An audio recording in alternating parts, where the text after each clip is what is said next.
Jemaah rahimahullah, khatib ingin menyampaikan wasiat khususnya pada khatib pribadi dan umumnya kepada seluruh jemaah sekalian.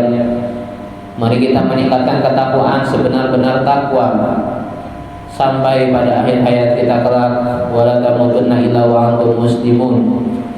Sampai pada garis finish sisa umur kita, berharap kita bisa mati dalam keadaan Islam, dan syukur-syukur berharap bisa diakhirkan dalam keadaan husnul khatimah. Semoga kita termasuk bagian dari orang yang bertakwa. Jemaah rahimahullah,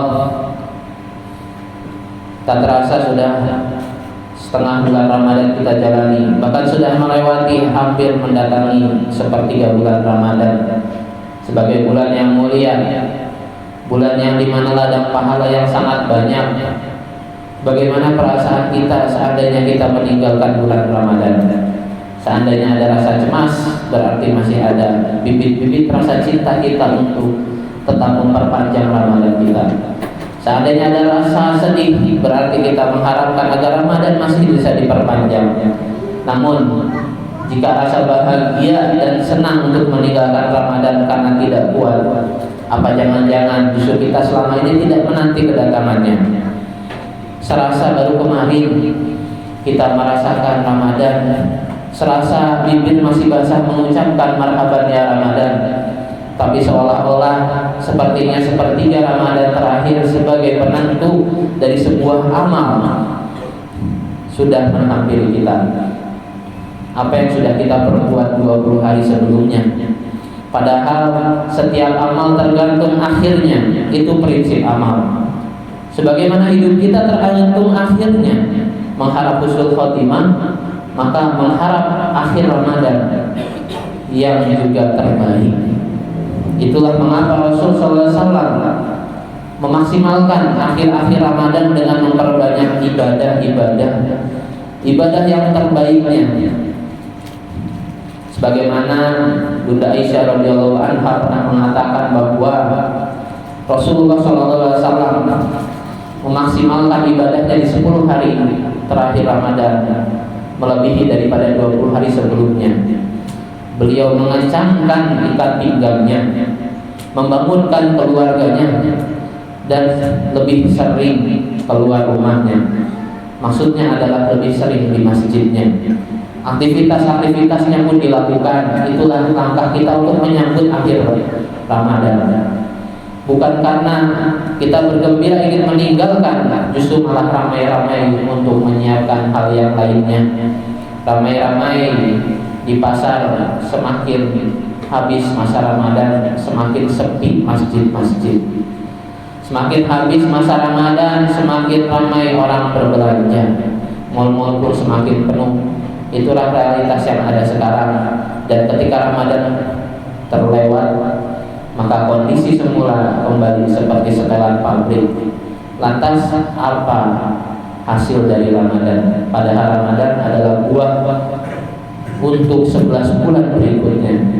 Kalau tidak ada bekasnya di Ramadan tahun lalu, maka untuk apa kita mengharapkan Ramadan lagi? Sejatinya kita tidak pernah mengharapkan perubahan dari Ramadan. Jemaah rahimahumullah, maka maksimalkan dengan amal terbaik. Satu hal yang terbaik dan paling mulia dilakukan di bulan Ramadan adalah amal Al-Quran. Sebagaimana Allah berfirman, Syahrul Ramadan alladzi unzila fihil Quran. Karena di bulan Ramadan kebetulan turunnya Al-Quran. Karena Al-Quran turun di bulan ini, Ramadan menjadi bulan yang mulia. Dan orang-orang yang mengamalkan Al-Quran pun juga diangkat menjadi orang-orang yang mulia. Itulah mengapa orang-orang yang mulia itu menyambut Ramadan dengan aktivitas yang mulia, yakni berpuasa. Padahal puasa syariatnya sudah diturunkan sejak awal-awal Hijrah. Ada yang namanya puasa Asyur, tapi syariat puasa Ramadan diturunkan pada tahun 2 Hijriah. Artinya menandakan bahwa aktivitas puasa adalah aktivitas yang mulia. Namun aktivitas yang lebih mulia adalah aktivitas yang berkaitan dengan Al-Quran itu sendiri. Karena yang berhubungan dengan Al-Quran pasti menjadi mulia. Itulah mengapa ada satu malam, yang malam itu disebut sebagai malam yang lebih baik daripada 1000 bulan, yakni malam Lailatul Qadar. Inna anzalnahu fi Lailatul Qadar. Apa itu malam Lailatul Qadar? Malam Lailatul Qadar khairum min alfi syahr, yang lebih baik dari 1000 bulan. Mengapa lebih baik? Karena di situ diturunkannya Al-Qur'an. Sebagai apa? Sebagai hudan linnas, sebagai petunjuk bagi manusia, wa bayyinatin minal huda, dan penjelas atas petunjuk-petunjuk tersebut, wal furqan, sebagai pembeda mana yang batil, mana yang betul,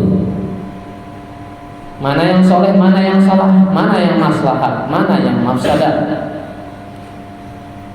Maka ketika Ramadan kita tidak dihiasi dengan aktivitas Al-Quran, maka rugilah Ramadan kita. Masih ada kesempatan untuk mengejarnya, apalagi 10 hari terakhir sebagai hari-hari yang mulia. Tentu saja ini kita bisa kejar. Oleh karena itu pentinglah kita memahami Al-Quran, tidak hanya membacanya, sebab itu sebagai petunjuk. Seandainya aktivitas Al-Quran pun belum bisa kita sentuh, minimal aktivitas amal yang termudah, yakni berdoa kepada Allah. Tidak mungkin ada seorang hamba yang tidak bisa berdoa kepadanya, apalagi di bulan Ramadan. Satu ayat setelah ayat disyariatkannya dan ditunjukkan Ramadan sebagai bulan Al-Quran. Allah berfirman, wa idza sa'alaka ibadi anni fa inni qarib. Apabila ada hambaku bertanya kepadamu wahai Muhammad tentang diriku, fa inni qarib, sungguhnya aku ini dekat. Menunjukkan bahwa orang-orang yang ada di bulan Ramadan menjadi orang-orang yang doanya diijabah. Karena aktivitasnya juga aktivitas yang mulia, yakni berpuasa. Itulah mengapa Allah pernah memperingatkan, fal yanzuril insanu illa ta'ami, perhatikan apa yang kau makan, sebab jika ada sedikit daging yang berasal dari yang haram. Abu Bakar radhiyallahu pernah mengatakan, sedikit saja daging yang berasal dari yang haram, maka tidak ada tempat baginya kecuali api neraka. Naudzubillah. Itulah mengapa puasa membersihkan raga. Di akhir Ramadan membayar zakat untuk mensucikan harta. Maka ketika datangnya Idul Fitri, semuanya bersih dalam keadaan suci, baik badannya, baik hartanya. Oleh karena itu, banyak-banyaklah berdoa, karena orang berdoa itu berpuasa dan juga ijabah. Itulah mungkin hikmah dari kita berpuasa. Ada sebuah kisah ketika ada seorang sahabat yang melihat ada orang lain ketika dalam keadaan perjalanan safar, padahal di syariat yang lain safar adalah kegiatan yang mustajab, dan dalam keadaan safar itu ia sedang berpuasa, maka orang berpuasa pun juga mustajab. Namun sayang dalam perjalanan itu ia kemalingan, kecopetan. Orang yang dizolimi pun juga mustajab. Dan kemudian ia berdoa menengadahkan tangannya ke atas. Dikatakan bahwa Allah malu kepada hambanya yang memohon doa dengan tangan ke atas, pasti diijabah. Namun apa yang kemudian respon Rasul ketika ditanya oleh salah seorang sahabat, ya Rasul, bagaimana doa orang tersebut? Rasul malah menjawab, bagaimana mungkin Allah menerima doanya jika makanannya berasal dari makanan yang haram, pakaiannya berasal dari pakaian yang haram. Naudzubillah, naudzubillah. Maka daripada itu, ini adalah kesempatan yang kita tidak tahu kapan menghadapi Ramadan lagi, entah di tahun depan, entah 2 tahun lagi. Kalaupun masih ada kesempatan tahun depan, entah akan seberapa besar peluang kita dibandingkan tahun ini. Oleh karena itu, maksimalkan amal-amal terbaik. Kalau tidak bisa, minimal amal yang termudah. Jika memang tidak bisa pula, lantas butuh berapa Ramadan Allah kasih untuk kita berubah.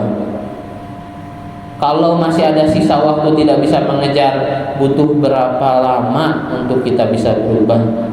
Semoga kita bisa menjadikan Ramadan tahun ini menjadi Ramadan perubahan, baik diri kita, keluarga kita, maupun juga masyarakat seluruhnya. Barakallahu li wa lakum fil Qur'anil karim wa nafa'ani wa iyyakum bima fihi minal ayati wa dzikril hakim. Fataqabbal minni wa minkum tilawatahu innahu huwas samiul alim. Aqulu qouli hadza wa astaghfirullah li wa lakum. Allahumma shalli ala sayyidina Muhammad